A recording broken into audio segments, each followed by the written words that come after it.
Hello, everybody, and welcome to another faith-based weight loss podcast. We are so glad you're here, and we are going to dive into a great topic today. I'm so glad to have you with me. Can you believe it's Friday?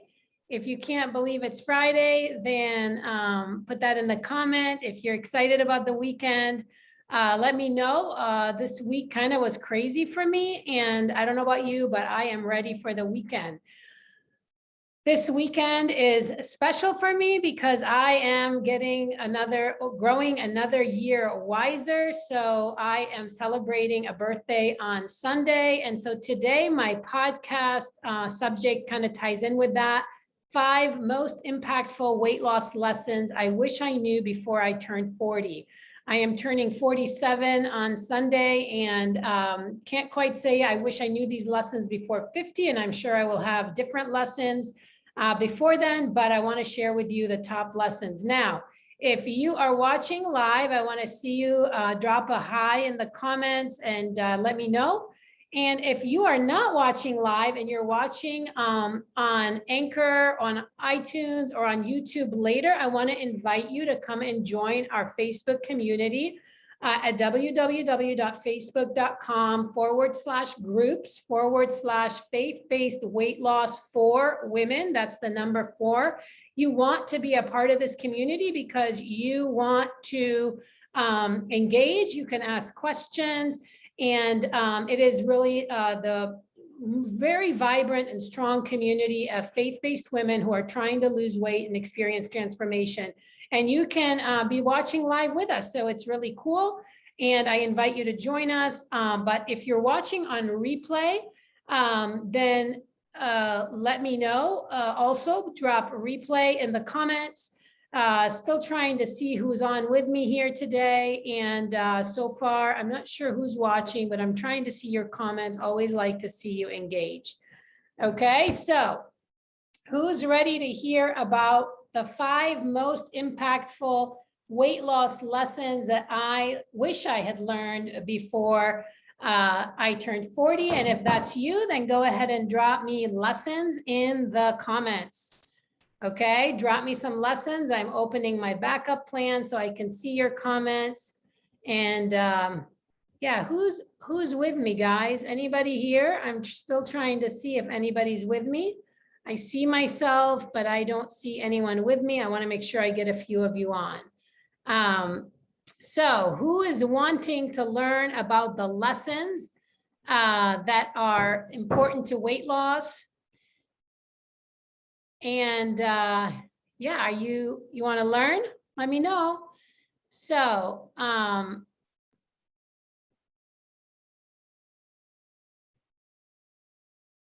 let's see here. If you are watching with me, drop a comment. Debbie, thank you. I see Debbie here, so I know we are live.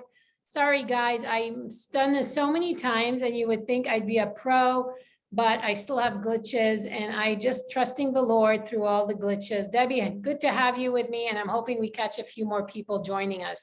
Lynn is giving me a like, so I know we are live. So sorry for the little bit of delay. As I said, I'm always trying to do better, so we're learning. Anyhow, we want to learn about the lessons, but as usual, before we do, we like to go over some wins. And I want to tell you about a win by my client, Emma, who was able to fit into a dress that she couldn't fit into in the winter.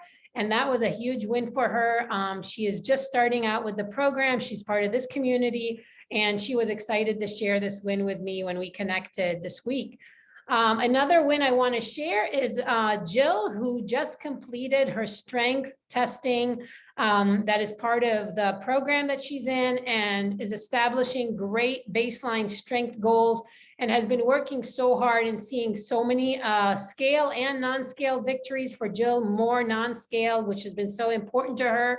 But yeah, so super exciting to watch women win, and we celebrate wins here, and we take wins super seriously because we can be so hard on ourselves, and we want to learn how to celebrate the wins, big or small. to give God thanks, to encourage each other, and to start retraining the way that we think. So in this community, if you have a win, we want you to share it. Ladies, feel free to post, engage. The more you engage in this group, the more you're going to get out of it. So post your just your wins, your shares, what God is doing in your life, how your weight loss journey is going, and we would love to be part of that. So this podcast today is for anyone who is struggling with weight loss as they face middle age, starting at age 40 and upwards. And not only do we gain weight in that season of life, but so many women tell me that they start to gain belly fat, right? They start to notice that their middle is getting bigger. And so as I prepare to celebrate a birthday, I do a lot of reflection. And so I wanted today to go over the lessons, 5 lessons. I could have many more, but I wanted to just go over the 5 that I have learned, that I wish I had learned before I turned 40. A little bit about my story. I have polycystic ovarian syndrome. I was diagnosed right out of high school, and I've struggled with weight all of my life. And I was pretty much told I will never be able to overcome this battle. And that kind of became what I believed, and I gave up. And I just was frustrating because I tried to live a healthy lifestyle, and I wanted to feel good and look good, especially as a Christian. I wanted to give my best to the Lord, but I just found that my physical challenges were always limiting me, especially my lack of energy and my inability to control my weight. When I did start receiving treatment and I started running, I started seeing results. And so for the first time in my life, I was like, oh, I can do this. I can lose weight. Sometimes healthcare professionals might limit what you really can do. I was kind of led to believe that I would never be able to overcome my weight struggles. So when I started seeing results, I was like, wow, this is crazy. I can succeed here. And so kind of the journey began, and I spent much of that part of my life post polycystic ovarian syndrome diagnosis and on losing weight, gaining weight, losing weight, gaining weight, and eventually losing it became harder as my body just got used to the fact that I ran and that, whatever things I was doing, they weren't working anymore. And it wasn't until much later that I said, okay, I've got to get over this and figure out how to solve this problem. So if you want to learn the lessons that I learned, I want you to drop lessons in the comments. Go ahead and put lessons. Remember, I like all caps because that just shows me that you're fired up, and we got to get fired up around here. So go ahead and drop the word lessons in the comment to show me and tell me that you are excited to learn about these lessons. Now, I want to start with a couple of things. It's so hard for women to lose weight after they turn 40 and up. Debbie, thank you. Yep, we gotta get some crew on here today. I only see a couple of you, but hopefully we'll get a lot of watches on the replay. This week has been crazy for people with going back to school, etc. Lynn and Debbie, yay, I like your lessons, and we're just going to keep going. So as we get older, we lose muscle mass. That's part of aging. It's a process called sarcopenia. And as we have less muscle in our body, our metabolism slows down, and we start to gain weight and gain belly fat. And so our hormones change, so many things change. And we really have to understand these changes, because if we don't understand them, we won't be able to do the right things to manage the changes. And that's a lot of what we talk about in this program, is that you need a plan that adapts to your changing body. And so the first lesson I want to talk about that I wish I knew before I turned 40 is stop doing what you did in your 20s and 30s and expecting it to work when you're in middle age. Okay? Stop expecting what you did in your 20s and early 30s to work post your late 30s and into your 40s. And that's because of what I was just saying. As we get older, our muscle mass gets less, our metabolism changes, our hormone level change, our activity level changes, and we need to think, and we need to learn of new ways that are going to help us successfully lose weight, effectively lose weight, sustainably lose weight in middle age and on.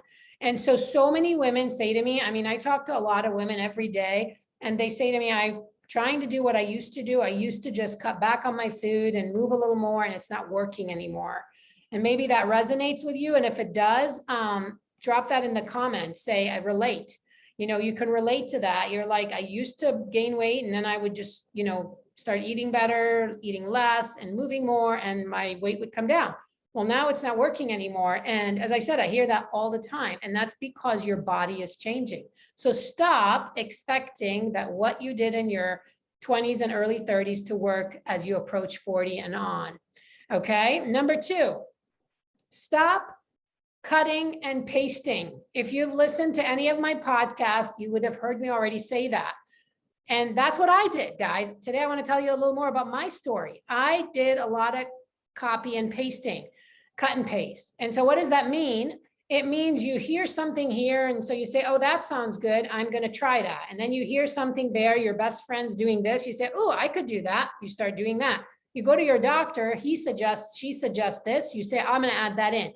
At the end of a week's worth of gathering random information, you see a commercial on social media or on TV, and you're like, oh yeah, that sounds good too. I'm going to try that. I'm going to try that. I'm going to try that. And suddenly you have so much noise in your head, and you're trying so many different things that theoretically could be really good, but when you put them all together, they don't align. And suddenly you have a very noisy and confused and ineffective program for your weight loss. And so for me, you know, I did that a lot. I would hear about, okay, you should cut this out of your diet. I would do that. No, you should cut this out of your diet. Oh, you should add this. You should do this. And I was doing so many different things. And again, without understanding why certain things would be more effective for me with my medical diagnosis of polycystic ovarian syndrome, with being middle age, with having had a child. My 3rd child was almost when I was 40. And that really was something I did not, that alone can be very challenging. And then you add other insults to, you know, challenges, and it becomes really hard. And so number 2 lesson is stop cutting and pasting. And don't try to figure it out alone. Don't try to just gather what sounds good to you guys, because again, it can become confusion. And God is not the author of confusion, right? And so anytime you end up feeling confused, overwhelmed, trying so many things, then I want to encourage you to go back and really think through, are you cutting and pasting? So I wish I knew that, because I did a lot of cut and pasting and I got nowhere. So first lesson is, I will hope that what I had done earlier on when I was 20 and 30 would still work, and it didn't. I would run more and more and more, and I wasn't losing weight anymore. So I would get more injuries because I was running so much, and my body was no longer responding to that. So that was one of the things that I used to do that didn't work anymore. I was cutting and pasting. I was just responding to whatever I heard, and you know, it just was becoming this complex combination of things I would be doing, and again, no results. Lesson number 3. Stop going to extremes. Okay. Stop going to extremes. And so one of the things that is so popular are extremes. And yet one of the most ineffective ways to maintain and to lose and maintain weight is extremes. And boy, that one is really one I can resonate with. I would cut out all sugar. I would cut out all carbs. I would cut out, you know, all, you know, drinks. I would go to extremes with my workouts. I really started thinking if I just push harder, certain workouts, I would get better results. And guess what? It got worse. My body was so resistant to extremes and fads. That was so unhealthy for me. And I'm talking like, you know, 8-9 years ago, when I was finally gathering, would have been right before I turned 40, and I'm now 47. And so I wish I knew these things back then, because I could have avoided some of the pain that was still going to hit me. And so that is lesson number 3, stop extremes. And again, day after day, I talk to woman after woman, and particularly responding to the, you know, extreme diet. I just got a message from a gal who knows me pretty well, and she brings up the keto. and she's trying it and it's not working. And I said, when did you hear me recommend keto? Because I don't. I don't think keto is always awful for everyone. Sometimes it can work for a brief amount of time, but I don't recommend the keto diet. I know it's used by doctors. I understand its place, but I am against extremes. And I wish I knew that. Anytime if you say an extreme to me, I'm not going to take it, because extremes are the opposite of what I believe should be existing in a program, which is a balanced approach. Our goal as Christians is to achieve balance and just to be balanced. That's the word. And extremes are the opposite of balance, right? And so that is the third lesson that I wish I had learned before I was 30, 40. I want to make myself 10 years younger, is to stop extremes and fads. So lesson one, stop expecting that what you did in your 20s and 30s that will work now. Number two, stop cutting and pasting. Number three, stop extremes and fads. Okay, you ready for two more? I don't know where all our friends are today. I only see two of you watching. So Lynn and Debbie, you are live. Anybody watching on replay, I want you to let us know, because I'm sure a lot of you are busy right now. This is not always the best time, but we get so many of you watching on replay. And so that is really awesome. But keep dropping in the comments, letting me know which of these lessons kind of you relate to. Lesson number 4, stop obsessing about the number on the scale. We talked about that in depth a couple of podcasts ago. Is the number on the scale your biggest guide? And if so, that's the worst strategy. And oh boy, do we ever relate. This was me for years. I would get up in the morning, get fully naked. In fact, I would do it after I worked out. I wouldn't drink anything in my body till I exercise, sweat it out, use the bathroom, and then I'd step on the scale, and that was the lowest scale. And if that number was good, I felt good. And if that number was bad, my day was ruined. And guys, that is awful. Nobody should be living that way. And I certainly didn't want to be living that way. And I did that for years. And it's in fact still a struggle. I have to write it as one of my goals sometimes. Stop weighing daily. We teach in the 5 principle method curriculum, let your choices guide you, not the number in the scale. And so if you haven't yet learned that, guys, ladies, stop obsessing about the number on the scale. Start relying on how you feel. Maybe you're looking for more energy. Maybe you're looking for a better moving body, more movement in your joints, less inflammation. Maybe you're looking for feeling more confident, as in your muscles are just more toned, your tummy, your midsection is getting stronger, you're losing inches around your middle. There are so many non-scale victories that guide us and that we need to rely on. So weight loss is way more than a number on a scale, way more, guys. And for that matter, way more than just a number in pounds. There's a lot of other things we need to be looking at. And last about that point, weight loss is not linear. Your scale number is not going to always go down, but that doesn't mean your journey is completely compromised. And so lesson number 4 is stop obsessing about the number on the scale and start looking for other ways to measure your success and to really understand how this should look over time. All right, who's ready for lesson number 5? You guys ready? If you're just hopping on, I see more of you are on, then drop me a hi. And we're so glad you're here, guys. You see Lynn commenting. Lynn is part of our team, and I so appreciate her engaging. So when you see Lynn's name in the page, she is part of my help, and so appreciate what Lynn does. She takes notes for you in the comments so you guys can follow in later. All right, if you're just hopping on, I see a few more people on, which I love to see. Go ahead and let me know in the comments that you're here. And don't forget, if you're watching on replay, please let us know. I'm at lesson number 5. You guys ready to hear it? Ready to hear lesson 5? I want to hear it. I want to get some energy going here. Let's go. Let's hear it. So here's lesson 5. Stop using the worst 4-letter word, diet. I cannot stand hearing anyone telling me I'm going to go on a diet. That is a lesson you got to learn in midlife. Maybe you went on diets in your 20s and early 30s, but once you hit middle age, and if you're looking to improve your health and wellness, you got to extrapolate dieting, the word diet, from your vocabulary. Debbie, thank you. Yes, I love it. She's ready. So if, you know, I still hear this so much, I got to start dieting. In casual conversation with friends and family and with the women I talk to daily, dieting is not going to get you anywhere. Again, I spent the first several years in my early 40s going on a diet, and I'd go on the diet and I'd get the results, and I'd get off the diet and I'd get the results come back at me with a vengeance. And that cycle is worse than struggling to lose weight. It's losing it and gaining it, losing it and gaining it. And we talk about that in one of the trainings, the yo-yo dieting, the diet cycling.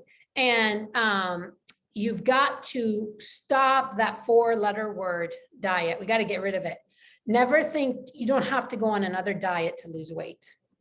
And that's how we work with clients. We don't diet, we look for lifestyle. And it's not easy to go into change and get results. But I wish I had stopped dieting early and before I turned 40. But I'm so grateful that early on in my 40s, I was able to come up with a formula that works, that I now have, seen my body completely change, and able to help other women change without ever going on a diet again. Wouldn't that be awesome if you never had to go on another diet? I just know that would make women feel so much better. And so lesson number 5, stop using the 4-letter word diet in your vocabulary. I don't know which one of these lessons you needed to hear most, but you got to stop expecting that what you did in your 20s and 30s to work in your 40s and up. You've got to stop cutting and pasting and creating a confusing program that doesn't work because it's just mismatched information. Number 3, you got to stop going to the extremes, because that is not sustainable and that is not healthy. Number 4, you got to stop obsessing about the number on the scale. You got to find different ways to see and measure your success and rely on your choices, not the scale. And number 5, stop the 4-letter word, the worst one I know of, and it's the word diet. You don't need to go on any other diet to be able to lose weight and keep it off and experience total transformation. I wanted to close today with just kind of a biblical perspective on this. God's word tells us in Ecclesiastes 3, verses 1 through 8, there is a time for everything and a season for every activity under the heavens. And this is important to note. Every season of our life has different challenges and has different experiences. And we need to see that as a gift from God. So rather than seeing your 40s and your middle age as a curse, see it as a season that God is giving you to experience his goodness. And if you don't know how to steward your health in that season, then reach out for help, you see, because there is a way to get results. I remember when my kids were little, I had no idea how to parent. I had to get help, guys. I was not like one of these instant moms. And then I thought I was doing really well until they hit like age 12. And I was like, whoa, what's going on? Nobody prepared me for this. And, ironically, I thought I was prepared because I was like a camp counselor. I knew teenagers. I didn't know babies, but I thought I knew teenagers. And again, I had to get some help to be able to learn how to parent effectively teenage kids. And so getting help is sometimes necessary to get you through transitions in life. But guess what? That doesn't make the transitions awful. It just means you don't have the tools that you need to be successful in these transitions. And it's the same way, and Ecclesiastes reminds us of that, is that to every season, God created every season. There's a time for everything and a season for every activity under the sun. And the last verse I want to share is 1 Thessalonians 5:18. Give thanks in everything. Give thanks in every season. So if you're a middle-aged woman who's listening to this, who's a faith-based woman, and you are struggling to be grateful, you're struggling to enjoy this season, then I really want to encourage you to reach out for help, because that is not what God wants for you. He wants us to experience life abundant. He wants us to experience his joy. He wants us to experience his strength through our bodies. And there is a way to make that better through our nutrition, through our movements, through our rhythms, through our habits, through our mindset transformation. And I'm so grateful that the Lord has allowed me to experience freedom from all that, and now to be able to help so many women. So that is our lesson for this week. I'd love to hear which of these 5 lessons means the most to you. Lynn and Debbie, it's been great to have you consistently on. A couple other people hopped on. Let us know you're here, guys. We love to engage with you. This is a weekly training. If you're a new member, every Friday at 11 o'clock, I go live with a training, and then the lives are stored in the guides section of the group. Now, you guys want to stay tuned, because this week is a big week. Next week, we have a client interview, and I know you guys love those. And this client's going to share how she was able to overcome the challenges that menopause brought that she didn't think she could ever overcome. And I know this is a big topic for you guys, because so many of you responded to that post a few weeks ago about menopause just really making things look bad for you. So that's next Friday. I also have gotten a great response on wanting more training on energy. So that's likely going to come next week. Stay tuned. I'll probably release information on Monday. So next week is going to be busy. But yeah, so good to be with you. Thank you for joining again. Let us know you're here. Learn the lessons earlier than I did, and these lessons apply into your 50s, 60s. So again, wherever you're at in the age spectrum, I hope these lessons will be helpful to you. And again, if you would like me to reach out, drop help in the comments, message me, whatever you got to do. I'm here to serve you, and I love to connect with you, even if it's just to meet you. I enjoy knowing the women in a group. The group is growing, and we want to be able to learn about you. That's why Lynn helps me. And so that's what I have for you today. Have a wonderful weekend, guys. Wrapping up summer here. Fall is almost here. Back to school, busy times, praying God's blessing on you and your families. And so honored to be able to serve you in this group, in this community. And for those of you who have chosen to work with me as clients, you know, you are the part that I love the most, because I love to see you lose weight and experience total transformation and unleash the power of God in your life to live the life that God has called you to, live it well, and get to the finish line with no regrets. Love that line. It is what I lean into daily. That is my goal. I want to honor God fully in my life. And so I hope you're doing the same today. Have a great weekend, and I'll catch you next week. Thanks, guys.